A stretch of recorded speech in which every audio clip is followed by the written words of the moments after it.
3 meter di atas langit, bagian kedua. Film ini diawali dengan kepulangan Hugo dari London. Dan scene awal film ini adalah mimpi Hugo di pesawat. Hugo belum bisa melupakan baby. Saat sampai di bandara, Hugo dijemput oleh kakaknya, Alex.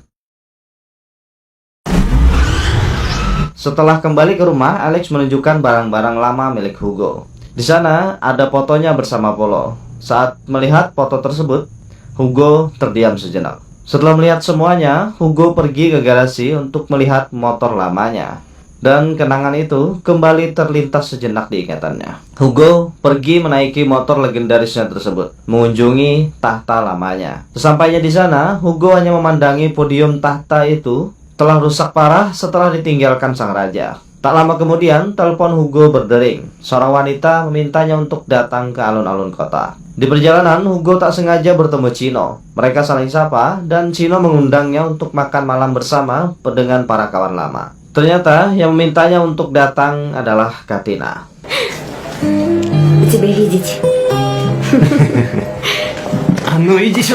Tanpa Hugo dan Katina sadari, di sana ada seorang wanita yang memperhatikan mereka. Wanita ini bernama Ginevra. Katina adalah wanita setia. Sejak kematian Polo, dia tidak pernah berkencan dengan siapapun. Hugo pun juga begitu. Di London, dia tak pernah berkencan dengan siapapun. Setelah berbincang agak lama, Hugo dan Katina berpisah. Dengan motornya, Hugo meninggalkan alun-alun. Namun, seorang wanita sudah dari awal menunggu dan mengikutinya. Kalian pasti bertanya-tanya, siapa Ginevra? Kenapa dia mengikuti Hugo? Gin adalah fans beratnya Hugo karena kisah cintanya yang legendaris. Gin terus mengikuti Hugo hingga sampai ke pom bensin. Tak sengaja menabrak motor Hugo. Karena pengisian bensin terus jalan, Gin mengambil selang pengisian dan memasukkannya ke tangki mobilnya. Gin yang tertangkap basah ingin bergegas pergi, namun... Кто это у нас тут? Прекрасный... Что ты тут делала? Тебя подвозить даже и не мечтай. Di sini Hugo berniat mempermainkan Gin, namun Gin tidak marah.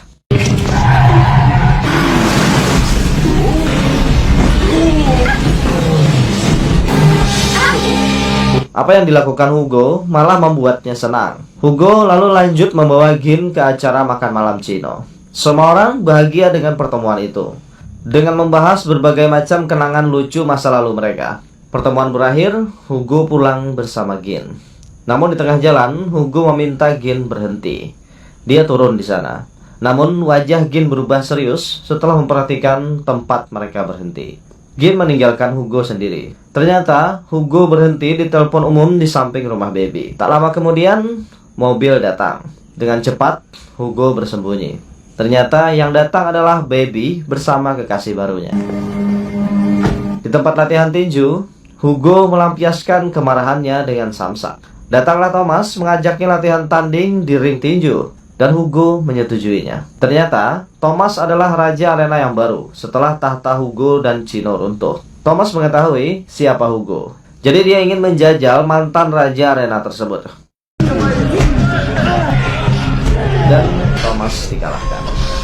Dengan rekomendasi ayahnya, Hugo mendatangi Marcelo, pemilik grup teater pencarian bakat. Hugo bekerja di sana. Gin juga pergi ke teater Marcelo, melamar bekerja di sana. Entah itu kebetulan atau memang Gin mengikuti Hugo, entahlah. Hanya sutradara yang tahu. Saat pulang bekerja, Hugo mengajak Gin ikut bersamanya. Gin setuju dan ikut bersama Hugo. Di jalan, Gin tersenyum bahagia sambil memeluk Hugo dari belakang. Setelah sampai di rumah Gin, Hugo ikut masuk. Kemudian Gin menyuruh Hugo bersembunyi di lemari karena ibunya datang. Dan ternyata itu hanya prank. Hugo yang merasa tertipu mengejar dan menangkap Gin.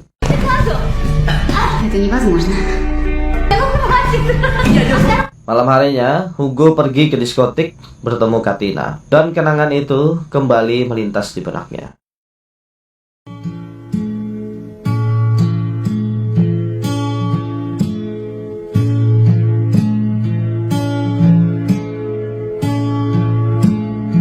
Semua orang bahagia, hanya Hugo yang merana karena mengingat kekasih lama. Dan kebetulan di sana juga ada Daniela, adiknya baby, bersama pacarnya. Daniela mencoba obat-obatan baru. Karena efek obat-obatan tersebut terlalu tinggi, Daniela ngeplay. dan bercinta dengan orang yang tidak dikenal. Hugo bersama Katina keluar ruangan dan duduk di tangga. Karena terbawa suasana, Katina mencium Hugo. Namun hanya satu kecupan mereka berhenti dan saling meratapi. Saya rasa Hugo dan Katina adalah pasangan serasi, wanita setia dan lelaki setia. Namun semua hanya keinginan saya, bukan keinginan sang sutradara. Setelah kejadian itu, Katina pergi ke toilet untuk menenangkan dirinya. Dan saat terdengar suara seorang gadis menangis, yang ternyata itu adalah Daniela. Esok harinya, saat Hugo pergi ke tempat latihan tinju, Gin juga ada di sana. Niat banget si Ginevra ini. Semoga perjuangannya tak sia-sia. Setelah bertemu dengan Hugo, Gin mengajak Hugo latih tanding di arena tinju.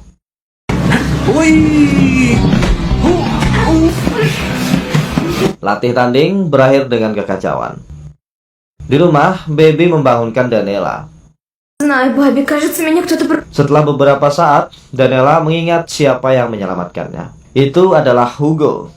Danny bergegas mendatangi Baby dan mengatakan bahwa Hugo telah kembali. Dan Hugo lah yang menyelamatkannya dan mencarikan taksi untuk pulang. Malam harinya, Hugo mengajak Gin berkencan.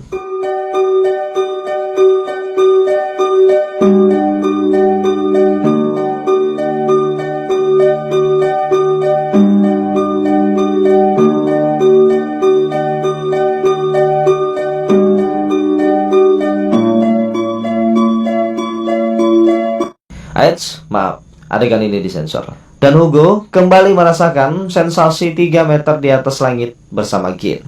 Malam berikutnya, Hugo mengajak Gin ke diskotik untuk bertemu Katina. Dan ternyata Baby juga di sana, lebih dulu menemui Katina. Percakapan singkat terjadi antara Baby dan Katina. Saat Hugo dan Gin sampai, Baby sudah pergi. Hugo memperkenalkan Gin kepada Katina. Beberapa saat kemudian, saat Gin membeli minuman, Katina mengatakan pada Hugo kalau barusan Baby ada di sana. Mendengar itu, Hugo bergegas mencari Baby di setiap ruangan, namun tak menemukannya. Hugo kembali pada Gin. Untungnya, Gin bukan Baby. Dia tidak marah pada Hugo. Besok harinya, tidak ada yang berubah. Hugo mengantar Gin pulang. Karena di jalan dingin, Gin memakai jaket Hugo. Malam harinya, saat Gin makan malam, terdengar bunyi HP berdering. Ternyata yang berbunyi itu adalah HP Hugo yang ada di dalam jaket yang dipinjam Gin. Saat Gin melihat layar HP milik Hugo, saat itulah dia tahu bahwa yang memanggil itu adalah Baby. Dia mematikannya. Sekali lagi Baby menelpon. Kali ini Gin mengangkatnya. Gin mengatakan kalau dia adalah teman Hugo. HP-nya ketinggalan di tempat kerja. Esok harinya Gin merajuk. Namun sekali lagi Gin bukan Baby. Gin selalu memberikan kesempatan pada Hugo untuk menjelaskan semuanya.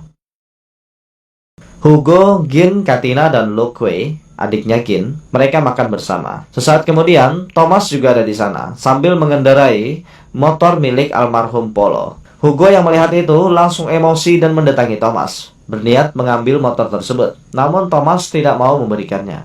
Thomas mengatakan kalau Polo berhutang padanya, jadi dia mengambil motornya. Saat Hugo ingin menghajar Thomas, Gin menghentikannya. Kalau kau ingin mengambil motor ini, menangkan di arena balap. Namun, Gin terus membawa Hugo pergi.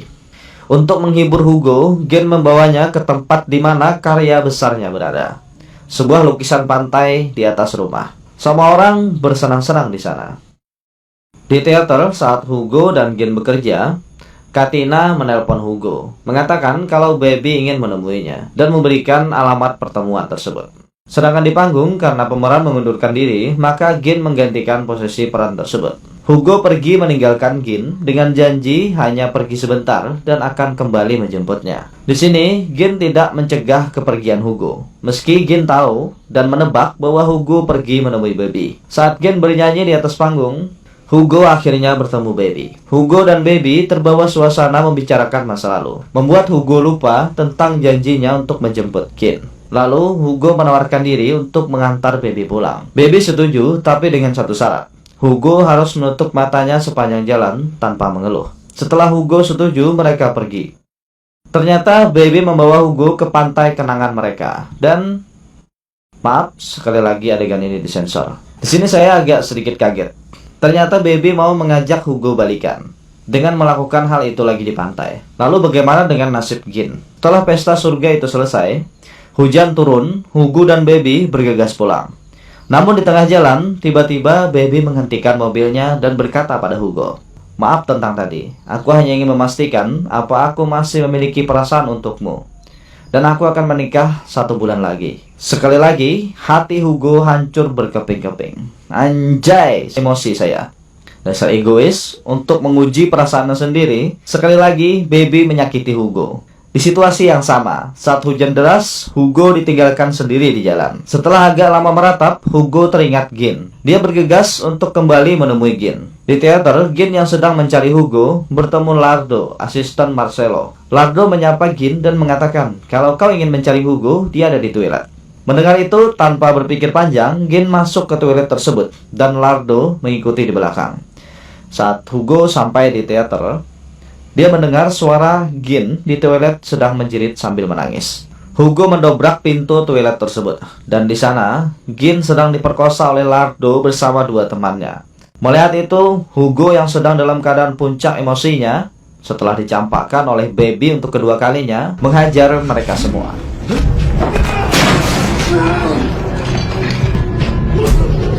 Hingga Marcelo datang menghentikannya. Hugo lalu keluar sambil menangis mencari Gin. Di luar, Hugo akhirnya menemukan Gin. Namun, Gin yang merasa terpukul dengan apa yang terjadi padanya, menolak bantuan Hugo.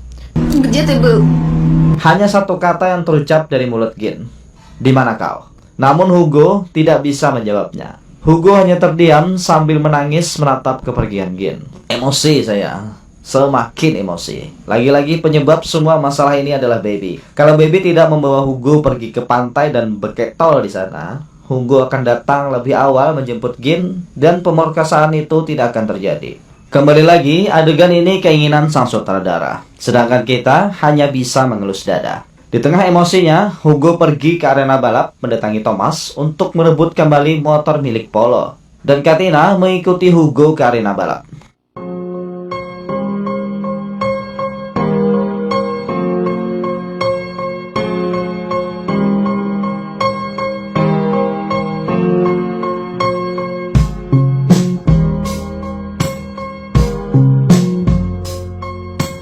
Namun, saat Hugo hampir memenangkan balap motor tersebut, dia menghentikan motornya. Thomas yang merasa telah kalah menyalahkan motor Polo. Kemudian Hugo menerjunkan motor Polo bersama dirinya dan kenangan tentang sahabatnya tersebut ke laut. Setelahnya, Hugo hanya duduk di pelabuhan. Katina kemudian mendekatinya dan meminta maaf. Karena dia menyampaikan pesan Baby untuk bertemu, hidup Hugo kembali kacau. Hugo tidak marah. Tanpa bersuara, dia hanya memeluk Katina. Kemudian HP-nya berdering. Ternyata itu adalah panggilan Alec, mengatakan bahwa ibu mereka sedang sekarat. Hugo bergegas pergi ke rumah sakit mendatangi ibunya. Dan ibu Hugo meninggal tepat di pelukan Hugo. Esok harinya, di arena tinju, Hugo menulis surat untuk diserahkan pada Gin. Isi surat tersebut tentang semuanya yang selama ini tidak pernah bisa diucapkan lewat kata kepada Gin. Selesai menulis surat tersebut, Hugo pergi menemui Gin. Sekali lagi, Gin bukan Baby. Dia selalu memberikan kesempatan kepada Hugo untuk menjelaskan. Setelah Gin membaca surat Hugo, dia hanya berkata, "Bisakah kau membantuku untuk memperbaiki kekacauan ini? Kalau kau mau. Mungkin kalau kita mencoba, itu bisa kembali ke tempatnya semula. Semua tergantung pada kita berdua." Meski itu semua tidak mudah. Mereka akhirnya memperbaiki lukisan pantai di atas rumah. Terlihat mereka berdua sangat gembira dan menikmati suasana tersebut. Kembali lagi, film ini syarat dengan pesan moral. Entah Baby ingin balas dendam pada Hugo, karena di bagian pertama film ini, Baby kehilangan sensasi 3 meter di atas langit.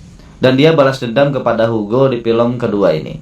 1 bulan sebelum dia menikah, dia memberikan harapan palsu pada Hugo dan kembali menelantarkannya. Bagi kalian, 1 kata untuk Baby.